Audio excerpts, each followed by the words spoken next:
രക്ഷിക്കപ്പെടണമെങ്കിൽ എന്തോ വേണം? കൃപ വേണം. ഹല്ലേലൂയ. കൃപ അത് വരുന്നത് മുഖാന്തരം നമ്മുടെ ഉള്ളിൽ എന്തോ വരും? വിശ്വാസം വരും.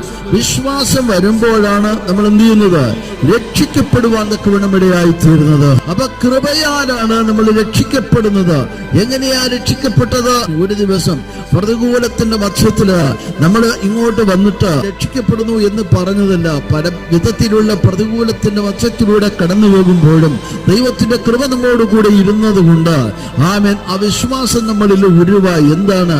ഈ പ്രശ്നമെല്ലാം മാറും എന്ന വിശ്വാസം, ഈ പ്രതികൂലമെല്ലാം മാറും എന്ന വിശ്വാസം, എന്റെ ജീവിതത്തിൽ ഒരു നന്മ വരും എന്ന വിശ്വാസം, ഞാൻ എന്നും ഇങ്ങനെയല്ല ഇരിക്കുന്നത് എന്ന വിശ്വാസം, മക്കള് അനുഗ്രഹിക്കപ്പെടും എന്ന വിശ്വാസം, അങ്ങനെ പലതരത്തിലുള്ള വിശ്വാസം നമ്മുടെ ഉള്ളിലോട്ട് കയറുമ്പോഴാണ് ദൈവകൃപയാൽ നമ്മൾ എന്ത് ചെയ്യുന്നത്? വിശ്വാസം മൂലം രക്ഷിക്കപ്പെടുവാൻ തക്കവണ്ണം ഇടയായി തീരുന്നത്.